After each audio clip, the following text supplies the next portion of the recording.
नमस्कार, स्वागत है आपका हमारे शो में। नाम है जिसका, चर्चा में क्या है। आज के इस खास एपिसोड में बात होगी एक ऐसे विषय पर जिस पर हम खुलकर बात नहीं करते हैं या फिर शायद बात करने से कतराते हैं। जी हाँ, आज हम बात करेंगे जेंडर इक्वालिटी के बारे में। जहां आज इस समाज में, आज इस पूरी दुनिया में मेल या फीमेल की जेंडर इक्वालिटी की बात की जाती है, हम एक ऐसे जेंडर को भूल जाते हैं जो कि वही सेम सम्मान या फिर अपनी एक राइट्स डिजर्व करते हैं। जी हाँ, आज हम बात करेंगे ट्रांसजेंडर्स के बारे में। क्या आखिर सच में ये समाज ट्रांसजेंडर्स को वो सम्मान या वो राइट्स देता है जिसके वो असल में हकदार हैं? और इसी के साथ इस चर्चा पे हमारे साथ जुड़ चुके हैं शगुन जसवाल। शगुन, आपका बहुत बहुत स्वागत। थैंक यू सो मच सिमरन। शगुन, जैसे कि आपने अभी जाना कि आज हम ट्रांसजेंडर्स के बारे में बात करने वाले हैं कि आखिर हमारा ये समाज ट्रांसजेंडर्स के प्रति कितना, एक तरह से कह सकते हैं कि उनको कितनी सम्मान देता है जी। तो जब आप ट्रांसजेंडर वर्ड सुनते हैं, आपके दिमाग में पहला थॉट क्या आता है? सिमरन, अगर हम बात करें इन जनरल किसी भी इंसान की जो हमारे इस देश में रह रहा है, उनके अगर वो वर्ड सुनते हैं ट्रांसजेंडर, तो उनके मन में ख्याल आता है वो लोग जो सड़कों पे, ट्रैफिक सिग्नल्स पे भीख मांगते हैं या फिर कुछ गलत काम करते हैं। सबके मन में एक छवि बनी होती है कि ट्रांसजेंडर्स वही होते हैं जिनको कोई काम नहीं होता, बस वो ट्रैफिक सिग्नल्स पे जाके या बसेस में चढ़ के, ट्रेन में जाके बस लोगों से भीख मांगते हैं ताली मार के। तो बस एक यही जो छवि है ना, हमें इसे चेंज करने की जरूरत है। क्योंकि ट्रांसजेंडर्स क्या हैं? Transgenders they are also humans like us. वो हमारी तरह इंसान हैं। और अगर हम इतना भेदभाव उनके प्रति हम करने लग जाएंगे तो उससे, जैसे हम अपने घर में पेट्स पालते हैं, ठीक है, तो हम उन्हें भी उतना ही सम्मान देते हैं, उन्हें भी एज अ फैमिली मेंबर हम अपने घर में एक्सेप्ट करते हैं। पर वहीं अगर किसी भी फैमिली में अगर ऐसा कोई ट्रांसजेंडर बच्चा पैदा हो जाए तो वो शर्म के मारे उनकी नाक दुख जाती है। हमारी इंडियन सोसाइटी का बेसिकली ये मानना है। और अगर मैं पूरी दुनिया की भी बात करूं तो वहाँ पे भी कुछ पेरेंट्स, कुछ नहीं 80% पेरेंट्स ऐसे होते हैं जो अपने बच्चों की आइडेंटिटी को छुपाते हैं और उन्हें जो जैसे वो हैं वैसे उन्हें एक्सेप्ट नहीं कर पाते हैं। द रीज़न बिहाइंड इज कि वो हमसे अलग है। अगर हम अपने मन से वो चीज़ निकाल दें कि हमसे अलग है, तो कहीं ना कहीं जो हम इक्वालिटी की बात करते हैं, हम हमेशा क्या बात करते हैं? हम फेमिनिज्म की बात करते हैं, हम औरतों के प्रति इक्वालिटी की बात करते हैं कि औरतों को पूर्ण अधिकार नहीं दिए जा रहे हैं। पर कहीं ना कहीं औरतों की आइडेंटिटी आज भी है और हमेशा रहेगी, क्योंकि उन्हें हमेशा से राइट्स दिए गए हैं। उनकी पहचान है कि वो औरतें हैं। पर उन ट्रांसजेंडर्स का क्या, जिन्हें कोई आज तक आइडेंटिटी नहीं मिली है? बिल्कुल। और सिमरन, सुप्रीम कोर्ट के जजमेंट के अकॉर्डिंग 2014 में ये जजमेंट दी गई थी कि जो ट्रांसजेंडर्स हैं उन्हें एक नई पहचान मिलेगी और जो भी हमारे ऑफिशियल पेपर्स होते हैं या कहीं भी उन्हें as a third gender identity मिलेगी, और वो उन्हें शायद मिली हुई। बट जो ट्रांस एक्टिविस्ट हैं उनका मानना ये है कि जो भी हमें लाइक बेनिफिट्स या हमारे लिए स्कीम्स निकाली जाती हैं वो सिर्फ कागजी ही रह जाती हैं। उनके बाद उन्हें कोई जो हम कह सकते हैं कि उनका जो पालन होता है वो नहीं होता है। जो उनके राइट्स हैं वो उन्हें आज तक नहीं मिले हैं। And even 6% of the Indian population is officially employed. मतलब कि हमारे भारत की 6% ऐसी जनसंख्या है ट्रांसजेंडर्स की जो ऑफिशियली एम्प्लॉयड है, और बाकी की 94% जो आबादी है वो आज भी ट्रैफिक सिग्नल्स पर भीख मांग रहे हैं और एज अ सेक्स वर्कर्स काम कर रहे हैं। क्योंकि बहुत सारी ऐसी महान हस्तियां जो ट्रांसजेंडर्स हैं, जो देश का नाम रोशन कर रहे हैं बहुत ही अलग अलग फील्ड्स में, उनका एक कहना है, जो हमारी एक ब्यूटी पेजेंट थी, ट्रांसजेंडर ब्यूटी पेजेंट थी, उनका ये मानना था कि जो उनके पास आखिरी ऑप्शन बचता है, अगर वो समाज से लड़ भी लें, अपने लिए बहुत सारे मतलब जो भी वो करते हैं, एक्टिविस्ट जो भी हैं हमारे ट्रांस एक्टिविस्ट, और अवेयरनेस फैलाते हैं, अगर उसके बाद भी अगर उन्हें हार माननी पड़ी या आखिरी ऑप्शन उनके पास बचता है, वो भीख मांगने का होता है और एज अ सेक्स वर्कर काम करने का होता है। क्योंकि ये सोसाइटी उन्हें एक्सेप्ट नहीं करती है। अगर हम जितना भी कह लें कि हमारी सोसाइटी एक्सेप्ट कर रही है, दे आर नॉट एक्सेप्टिंग। अगर हम ऐसे स्टेट्स की बात करें, इंडियन स्टेट्स की बात करें, तो तमिलनाडु, चेन्नई और साउथ इंडिया जो है उसे जो भारत का सबसे ज़्यादा पढ़ा लिखा हिस्सा माना जाता है। चेन्नई, तमिलनाडु, केरला, ये सब बहुत ज़्यादा पढ़े लिखे स्टेट्स हैं। तो यहाँ की जो गवर्नमेंट्स है, स्टेट गवर्नमेंट्स है, उन्होंने इन्हें कुछ राइट्स दिए हैं और उन्हें पूरी तरह से आइडेंटिटी भी दी है। इसकी वजह से ही जो वहाँ के ट्रांसजेंडर्स हैं वो पढ़ लिख रहे हैं, they are more educated than us. और वही as a inspectors, as a doctors, as a जज सामने निकल कर आते हैं। और अगर यही इक्वालिटी हमारी पूरे भारत देश में भी हर एक कोने में दी जाए, तो आज मतलब जो पॉपुलेशन भीख मांग रही है, और हम भी भीख, जब वो हमारे पास आते हैं तब हम भी बहुत अनकंफर्टेबल फील करते हैं और हम सोचते हैं कि यार इनकी भी क्या जिंदगी है, इनको काम कर लेना चाहिए। और बहुत सारे ऐसे लोग हैं जो उन्हें सुना देते हैं कि तुम यहाँ पे भीख मांग रहे हो, जाके काम करो। पर उन्हें काम देता कौन है? क्या हम उन्हें काम देते हैं? नहीं देते हैं।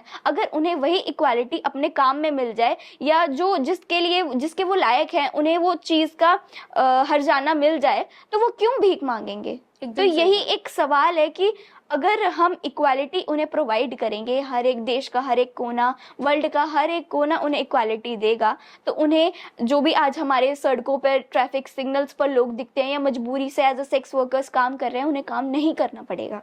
आपने एक सुप्रीम कोर्ट के जजमेंट की बात करी कि जिसमें ये बोला गया कि ट्रांसजेंडर को लीगली एक थर्ड जेंडर डिक्लेयर कर दिया गया है। लेकिन आज भी जब हम कोई फॉर्म्स फिल करते हैं तो उसमें जब हम जेंडर्स वाली लिस्ट को देखते हैं, मेल फीमेल के बाद अदर्स लिखा रहता है। जब ट्रांसजेंडर को ऑफिशियली लीगलाइज कर दिया गया है एज अ थर्ड जेंडर, तो फिर वहाँ पे अदर्स क्यों लिखा है? एक थर्ड कॉलम में ट्रांसजेंडर क्यों नहीं लिख सकते हम ओपनली? क्योंकि सिमरन, ट्रांसजेंडर्स जब 2014 की अगर हम बात करें, तब यही एक जेंडर था जो उस टाइम पे आइडेंटिफाई हुआ था कि ये थर्ड जेंडर है, और उन्हें जो उसकी महत्वता है वो उन्हें पता चल गई थी कि इन्हें भी बेसिक राइट्स की ज़रूरत है। पर अगर हम अभी की बात करें, 2019 से लेके 2024 तक की अगर हम बात करें, तो LGBTQ का आपने नाम सुना होगा। तो उसमें कुछ ऐसे लोग हैं जो like sexually they are male and females, but जिस तरीके से वो रह रहे हैं, उनका रहन सहन, that is opposite to their genders, तो उन्हें कंसीडर किया जाता है LGBTQ में। तो गवर्नमेंट ने और इसीलिए कर दिया था, या अदर्स इसीलिए किया गया था कि उसमें सिर्फ ट्रांसजेंडर्स नहीं है, बाकी जो भी लोग हैं, मतलब जो अपने आप को इस तरह से मानते हैं, उनके लिए स्पेशली वो कॉलम्स बनाए गए हैं। बट अगर हम 2014 की बात करें सुप्रीम कोर्ट की जजमेंट की, तो वो बेसिकली ट्रांसजेंडर्स के लिए ही वो कॉलम्स बनाए गए थे। और अदर्स लाइक, अगर हाँ, ये भी कह सकते हैं कि उन्हें प्रॉपरली आइडेंटिटी नहीं मिली, उधर भी अदर्स लिखा गया, वहां पे प्रॉपरली ट्रांसजेंडर नहीं लिखा गया। तो ये भी एक मान सकते हैं कि उन्हें अभी भी आइडेंटिफिकेशन की अभी भी बहुत ज़्यादा ज़रूरत है, और गवर्नमेंट को भी इस पे बहुत ज़्यादा काम करने की ज़रूरत है। जब हम ट्रांसजेंडर्स की बात करते हैं तो जाहिर सी बात है कि उनका जो एक तरह से मोलेस्टेशन है वो बचपन से ही स्टार्ट हो जाता है। उन्हें बचपन से काफ़ी ज़्यादा स्ट्रगल्स फेस करनी पड़ती हैं, डिस्क्रिमिनेशन फेस करना पड़ता है। सोसाइटी का ये जो माइंडसेट है, अगर हम देखें कोई भी ट्रांसजेंडर अगर पॉलिटिक्स में आते हैं या एक्टिविस्ट की तरह जो काम करते हैं, अगर ये थोड़े और ज़्यादा हमें एक्टिव नज़र आए, खासकर हमारी राजनीति में, तो क्या हमारी ये जो सोसाइटी की ये जो मानसिकता है, ये जो इनकी माइंडसेट है ट्रांसजेंडर्स को लेकर, इसको बदला जा सकता है कुछ हद तक? सिमरन, बदलाव तब आएगा जब वो लोग शिक्षित होंगे। और अगर हम यूनेस्को के आंकड़ों की बात करें, तो उसमें 60% ऐसे स्टूडेंट्स हैं, ट्रांसजेंडर स्टूडेंट्स हैं, जो सालाना 60% अपने स्कूल से ड्रॉप आउट ले लेते हैं। इस वजह से, क्योंकि उन्हें वहाँ पे समानता अधिकार नहीं मिलते हैं, उन्हें बुली किया जाता है और वैसा इन्वायरमेंट क्रिएट कर दिया जाता है जिससे वो वहाँ पे कंफर्टेबल कभी फील ही नहीं कर पाएंगे। और यही एक कारण होता है जिसकी वजह से इन लोगों में या ट्रांसजेंडर्स में डिप्रेशन या सुसाइडल केस बहुत ज़्यादा माने जाते हैं। क्योंकि उन्हें, मान लीजिए अगर उनके पेरेंट्स ने एक्सेप्ट कर लिया, तो उनको कहीं ना कहीं सोसाइटी एक्सेप्ट नहीं करती है, जिसकी वजह से, क्योंकि पेरेंट्स कब तक रहेंगे, हमें खुद अपनी जो जिंदगी है वो हमें जीनी पड़ती है, हमें खुद अपनी जिंदगी में स्ट्रगल्स करने पड़ते हैं। बट वही सोसाइटी अगर हमें एक अलग भीड़ से अलग इंसान अगर हमें समझे तो हमारे लिए कितनी प्रॉब्लम्स जो है वो बढ़ जाती हैं। तो अगर ऐसे ही लोगों को शिक्षित किया जाए, क्योंकि उन्हें पता है कि उन्होंने क्या क्या स्ट्रगल्स अपनी ज़िंदगी में झेले हैं और एक आम इंसान को क्या क्या चीज़ें जो हैं आम मतलब रोज़मर्रा की ज़िंदगी में झेलनी पड़ती है। और सबसे ज़्यादा बात की जाए तो ट्रांसजेंडर्स की, वो ट्रांसजेंडर्स की जो भावनाएं हैं उनको समझ पाएंगे। तो इसीलिए बहुत सारे ऐसे एक्टिविस्ट भी हैं जो इसके लिए काम कर रहे हैं और बहुत ही ज़्यादा स्तर पे जो ये चीज़ें हैं ट्रांसजेंडर्स को शिक्षित करना वो करवाया भी जा रहा है। ज़्यादातर ये मेट्रोपॉलिटन सिटीज़ में होता है क्योंकि वहाँ पे लोग एजुकेटेड हैं, वहाँ के ट्रांसजेंडर्स भी एजुकेटेड हैं और वही एक्टिविस्ट बनते हैं और वही लोगों में अवेयरनेस फैलाते हैं। क्योंकि लोगों का एक ही माइंडसेट होता है, जैसे मैंने आपको बताया कि भीख मांगने वाले या सेक्स वर्कर्स ही ट्रांसजेंडर्स होते हैं। पर वहीं पे अगर हम बात करें, हमारे देश के ऐसे बहुत सारे लोग हैं जिन्होंने हमारे देश का नाम रोशन किया है, उसमें से ही मैं आपको कुछ नाम बताती हूँ। ऐसे ही एक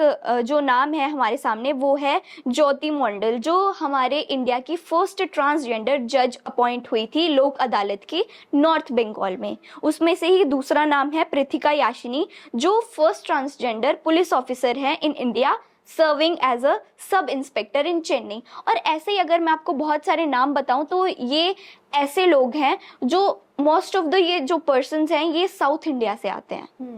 क्योंकि वही बात आ गई जो आपको पहले भी बताई कि वहाँ पे लिटरेसी रेट बहुत ज़्यादा है और वहाँ के लोग जो हैं वो वेस्टर्न कल्चर को भी अपना रहे हैं पर अपना कल्चर जो है वो नहीं छोड़ रहे हैं।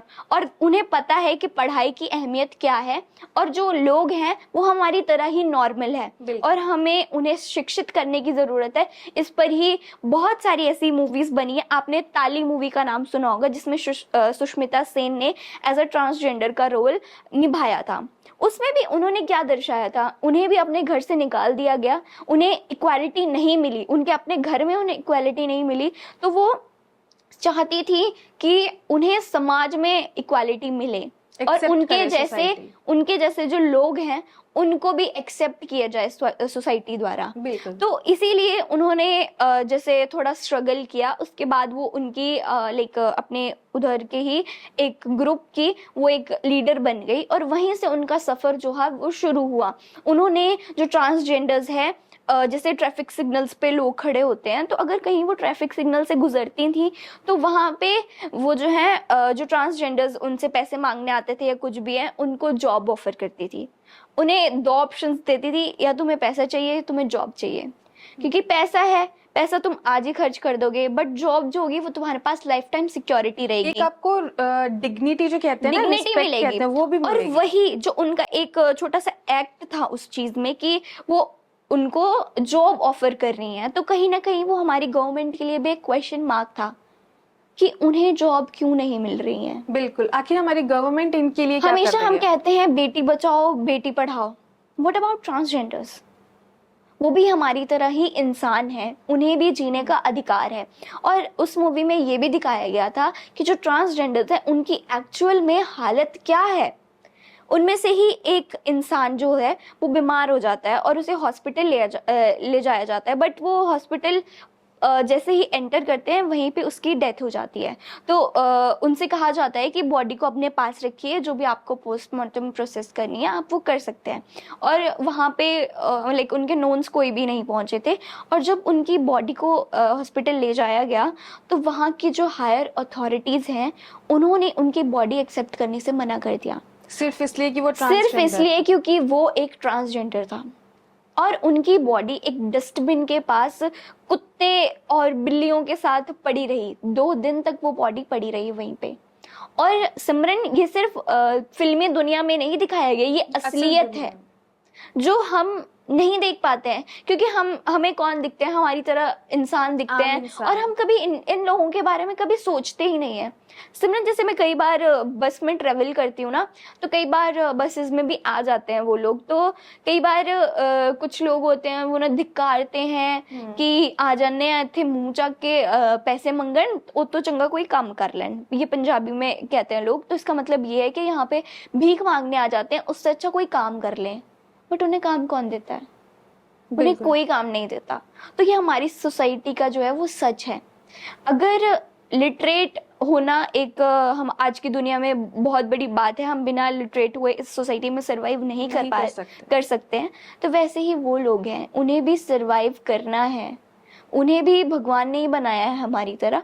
तो एक एक्सेप्टेंस जो है वो होनी चाहिए सिमरन। और इसके लिए अगर मान लीजिए हमारी सोसाइटी उन्हें इक्वालिटी, इक्वल दर्जा नहीं भी देना चाहती है, मान लीजिए एक हद तक की नहीं मिलेगा, तो गवर्नमेंट को उनके लिए कहीं ना कहीं एक स्पेशल स्कूल्स बनाने चाहिए, स्पेशल उनके लिए हॉस्पिटल्स होने चाहिए, या स्पेशल उनके लिए कॉलेजेस या जहाँ पे भी वो ट्रेनिंग सेंटर्स हैं वो होने चाहिए। ये तो रही कि अगर वो एक्सेप्ट ना करें, बट हमें इक्वालिटी चाहिए, तो गवर्नमेंट वो एक्सेप्ट करें, हमें चाहिए कि वो उनको एक्सेप्ट करें, बिल्कुल, क्योंकि वो भी हमारी तरह आम इंसान हैं।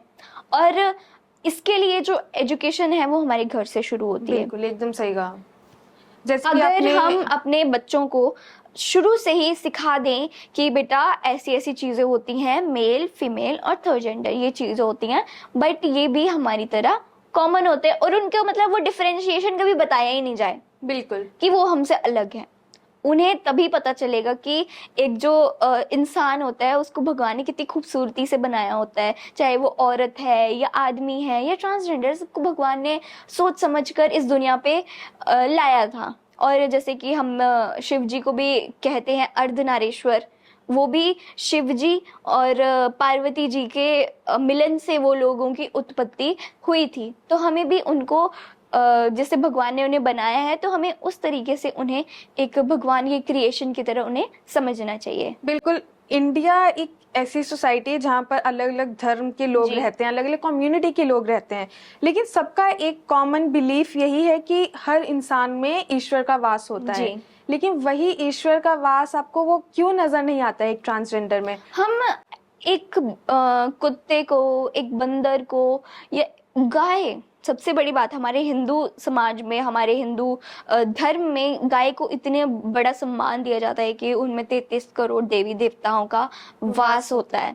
तो कहीं ना कहीं अगर हम एक जानवर को उतनी अहमियत और उतना उन पे बिलीव कर सकते हैं, बहुत समय पहले ऐसा कहा जाता है कि भगवान ने हमेशा से यही चीज कही है कि मैंने इंसान को बहुत सोच समझ कर बनाया है, और इस धरती पे इंसान से ज्यादा समझदार कोई नहीं है। तो वही इंसान अगर ऐसी नासमझी वाली बातें करता है, या इसकी वजह से ऐसे करोड़ों लोगों को अपनी जान जो है गंवानी पड़ती है, तो वो भगवान भी कहीं ना कहीं यही सोचता होगा कि मैंने क्या इनको बनाकर गलती कर दी, क्या मुझे इस ऐसी दुनिया में इन लोगों को भेजना ही नहीं चाहिए था।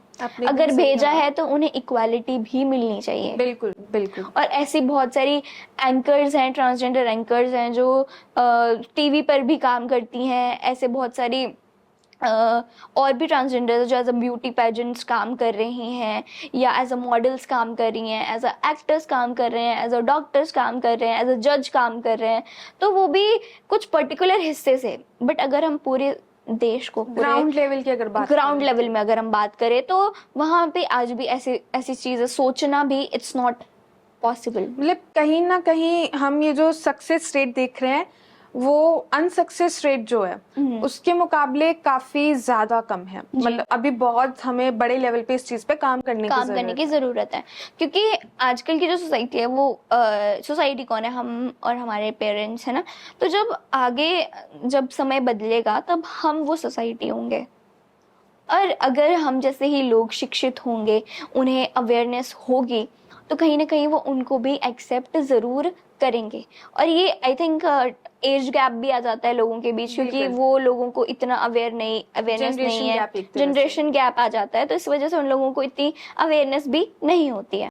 आपने जैसे बात करी कि आने वाला समाज हम ही हैं, लेकिन क्या हमारे आज के जो यूथ हैं उनमें ट्रांसजेंडर को लेके इतनी अवेयरनेस है? क्या वो उन्हें उसी तरह से ट्रीट करते हैं जिस वे में एक नॉर्मल, जैसे हम मेल फीमेल की बात करें, उनको किया जाता है, या फिर उनके अंदर भी कहीं ना कहीं ये डिस्क्रिमिनेशन वाला एक कीड़ा है? जी बिल्कुल सिमरन, जैसे यूनिवर्सिटीज़ या कॉलेजेस की अगर हम बात करते हैं, वो भी मेट्रोपॉलिटन सिटीज़ में, वहाँ पे ऐसे ही बच्चे जो हैं पढ़ने आते हैं। और जहाँ तक मैंने अपनी यूनिवर्सिटी या कॉलेजेस में देखा है, तो उनके लिए एक्सेप्टेंस है, उनको भी अपना ही एक दोस्त एज अ फ्रेंड सर्कल उन्हें बनाया जाता है, उनके साथ भी वैसे ही बातचीत की जाती है और उनको इक्वल इंपॉर्टेंस दी जाती है। बट अगर हम गाँव की बात करें या ग्राउंड लेवल में बात करें तो आज भी उनके लिए एक्सेप्टेंस बिल्कुल भी नहीं है। और इसी के साथ हमारी आज की चर्चा का ये निष्कर्ष निकल कर आता है कि ट्रांसजेंडर एक हमारी तरह आम इंसान ही हैं। अगर हम अपने लिए राइट्स की सम्मान की बात करते हैं तो वहीं ट्रांसजेंडर को भी उतना ही सम्मान, उतने ही राइट्स मिलने चाहिए जिसके वो हकदार हैं। जब हम बात करते हैं कि हर पशु पक्षी में, हर इंसान में, हर एक छोटी चीज़ में ईश्वर का वास होता है, तो ट्रांसजेंडर को भी एक्सेप्ट करना आना चाहिए। आखिरकार वो भी भगवान की एक सुंदर रचना ही है। आशा है कि हमारी इस चर्चा से आपको काफ़ी कुछ जानने को मिला होगा और आप में से काफ़ी ऐसे लोग होंगे शायद जिनका इस चर्चा के बाद मानसिकता में कुछ तो बदलाव आया ही होगा। और इसी के साथ शगुन, आपका बहुत बहुत धन्यवाद हमारे साथ जुड़ने के लिए। थैंक यू सो मच सिमरन, और मुझे आज इस शो पे आके और ये चर्चा करके बहुत अच्छा लगा। और मैं सोचती हूँ कि हमारी जो ऑडियंस हमें देख रही है वो भी इससे बहुत ज़्यादा अवेयर हुई होगी और उनके मन में भी कहीं ना कहीं ट्रांसजेंडर्स के लिए इतनी सी जगह तो ज़रूर बन गई होगी। बिल्कुल, आपने एकदम सही कहा। मिलते हैं अगले एपिसोड में।